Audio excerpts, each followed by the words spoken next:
Ja sam Ilija Barišić, a danas se igramo. Doslovno, jer danas ćemo govoriti o video igrama.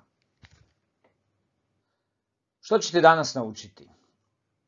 Sigurno se pitate što možete naučiti o video igrama, a da već ne znate, i što će vam ova video lekcija. Naučit ćete prije svega kako analizirati video igru i kako kritički promišljati o idejama koje one mogu promovirati. Probajte razmisliti o navedenim pitanjima. Kako video igre utječu na vašu svakodnevicu? Provodite li previše vremena igrajući video igre i je li to uvijek izgubljeno vrijeme? Jeste li imali neku korist od video igara? Nešto što vam je koristilo u stvarnom životu? Sasvim moguće da jeste i sasvim moguće da ste se našli u poziciji da morate braniti video igre i da morate navoditi neke pozitivne stvari koje proizlaze iz igranja. Na primjer, mogli ste navesti da neke igre imaju pozitivan utjecaj na odnos vizualnih podražaja i motoričke reakcije, da pomažu u reguliranju emocija poput straha, ljutnje i frustracije u sigurnom okružju, da pomažu s motivacijom u rješavanju kompleksnih problema itd. S druge strane, snažan je argument protiv igara taj da mogu dovesti do ovisnosti, da neki ljudi definitivno previše igraju i da zbog igara zanemaruju svoje svakodnevne dužnosti. Nije rijedak prigovor video igrama da su čista zabava i da ne pridonose ničemu stvarnom.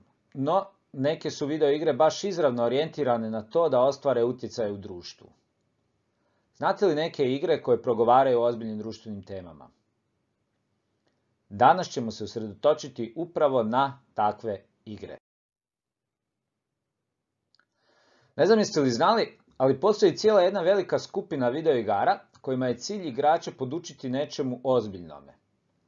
Takve se video igre nazivaju ozbiljnim video igrama, no pojam se ne odnosi samo na video igre, već i na igre općenito. Zato ovo video u zagradi. Dakle, to ozbiljno odnosi se na sve one igre, bile one digitalne ili ne, koje vas uče nečemu što vam može biti korisno u stvarnom životu. Sad, po čemu se takve video igre razlikuju od drugih, običnih igara? One zapravo, kao i obične igre, imaju neka pravila, izazove, podrazumijevaju neku vrstu interakcije korisnika, odnosno mogućnost da igrač interventno djeluje u svijetu igre. Sve one na kraju krajeva imaju jasan ili eksplicitan cilj unutar igre, na primjer osloboditi princezu, pobijediti, otkriti ubojicu. Općenito, naravno, cilj je igre i da se igrač zabavi. No ozbiljne igre, uza sve navedeno, imaju i implicitni cilj, dakle prešutni, neizravni, a on se tiče razvoja ili poboljšanja neke vještine igrača u stvarnom svijetu. Recimo, simulatori letenja mogu vam pomoći s učenjem vještine letenja. Eto, to je to. Taj prešutni, implicitni cilj može biti i širenje ideja ili spoznaja, često aktivističkih, poput ukazivanja na humanitarnu krizu. Cilj može biti tjelesni oporavak. Na primjer, imate igre koje su pomagale oporavku žrtvama koje su imale opekotine. Isto tako imate ozbiljne igre s izravnim ciljem jačanja kognitivnih umnih sposobnosti.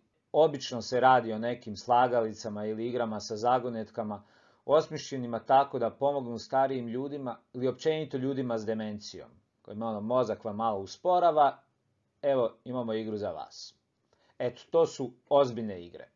Imaju sva obilježja kao i obične, ove normalne igre, no nisu toliko orijentirane na zabavu, nego više na podučavanje, informiranje, stjecanje konkretnih vještina, tjelesni ili kognitivni napredak. Dakle, za ozbiljne igre ključno je da izravno ciljaju na točno određene vještine, sposobnosti, informacije i spoznaje, za razliku od ostalih video igara koje mogu doprinositi nekim općenitim vještinama i sposobnostima, ali neizravno i usputno. Dakle, one nemaju izravnu namjeru da nauče igrača nečemu ili da ga osposobe za neku vještinu. Ozbiljne igre ne ciljaju na te općenite vještine poput razvijanja refleksa, koordinacije ruka-oko, sposobnosti učenja, boljeg donošenja odluka i sl., nego ciljaju baš na razvoj specifičnih vještina. Na primjer, na tipkanje s 10 prstiju.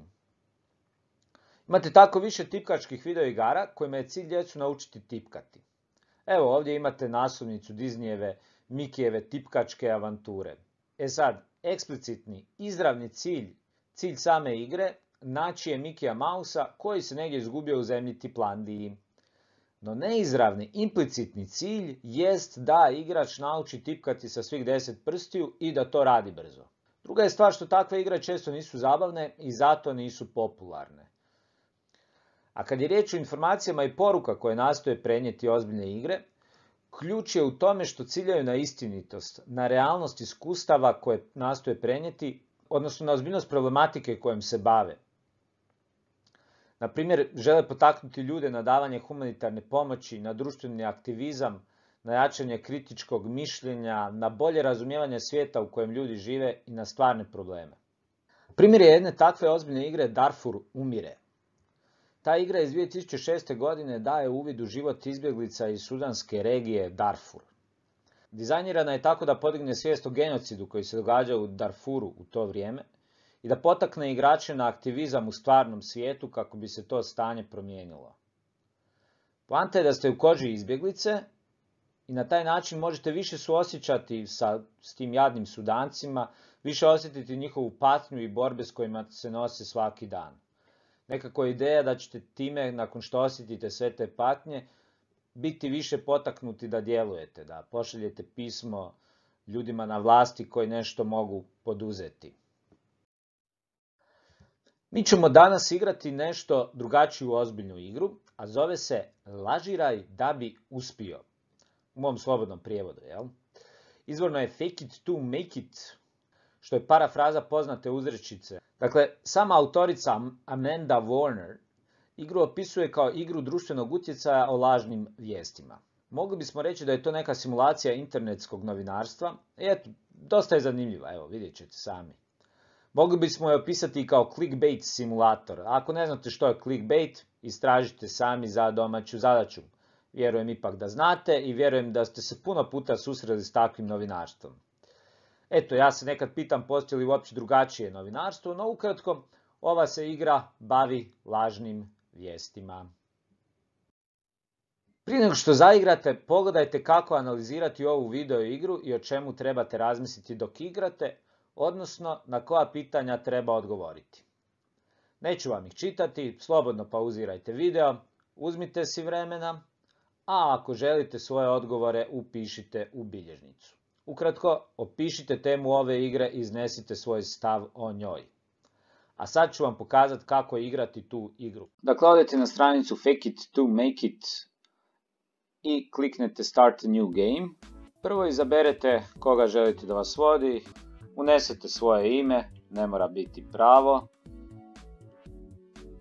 i odaberete si cilj igre. Dakle, prvo bit ćemo skromni za početak, odabrat ću da želim glazbenu opremu i možemo početi. Dakle, cilj je ovdje zaraditi novac tako što ćeš kreirati vijesti i zarađivati na pogledima ljudi i klikovima na oglase na tvom sajtu.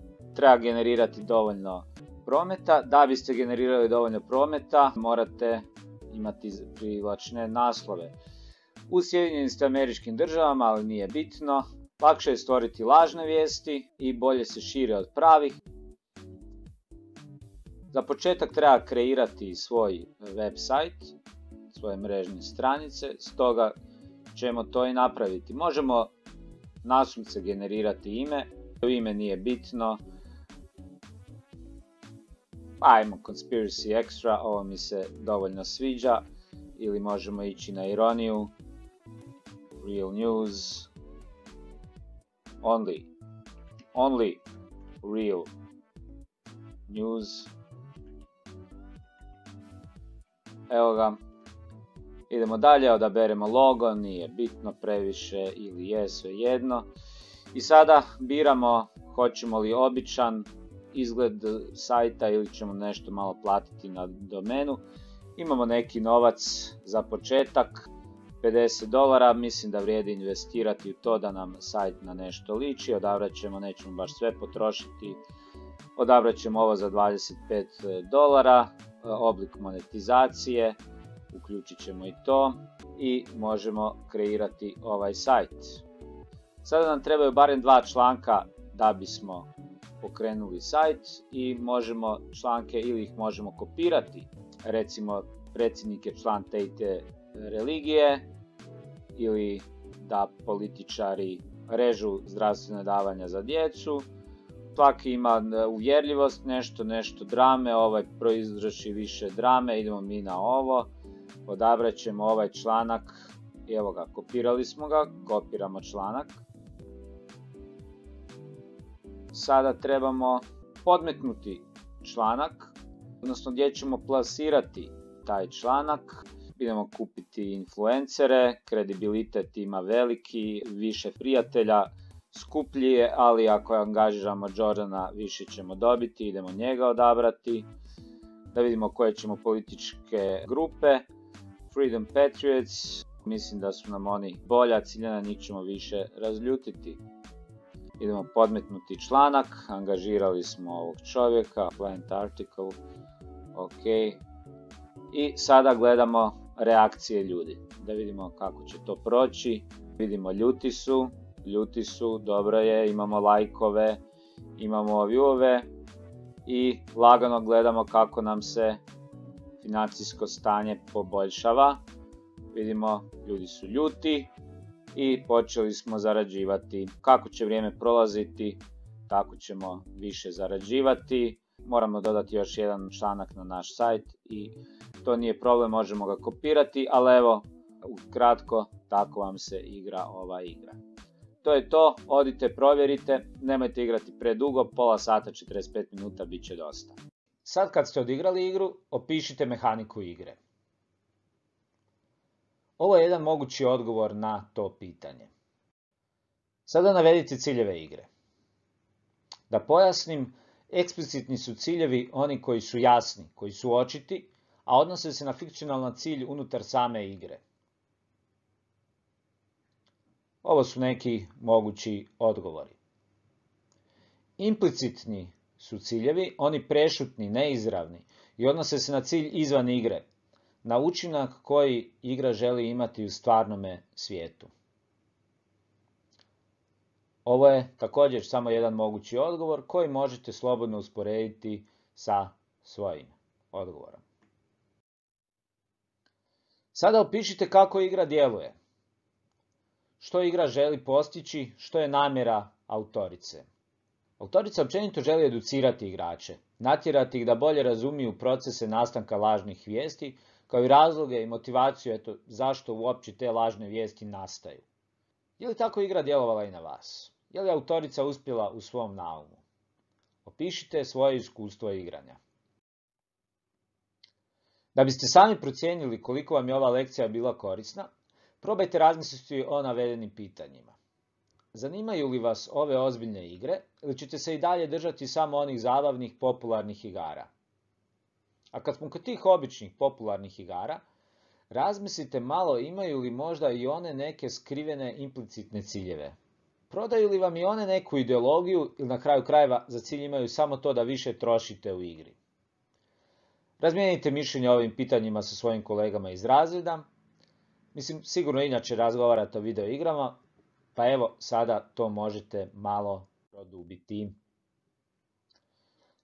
Oni koji žele više i koji su zainteresirale ozbiljne igre mogu provjeriti mrežne stranice neprofitne organizacije Games for Change i mogu istražiti neke druge ozbiljne video igre. Ima tu jako zanimljivih i kreativnih igara koje se dotiču najrazličitijih područja života, tako da svatko može za sebe nešto naći. I naravno, ako vas zanima izrada video igara, možete i sami probati osmisliti neku ozbiljnu video igru. Zašto ne? To je to za danas, hvala vam na pozornosti i vidimo se opet uskoro. Pozdrav!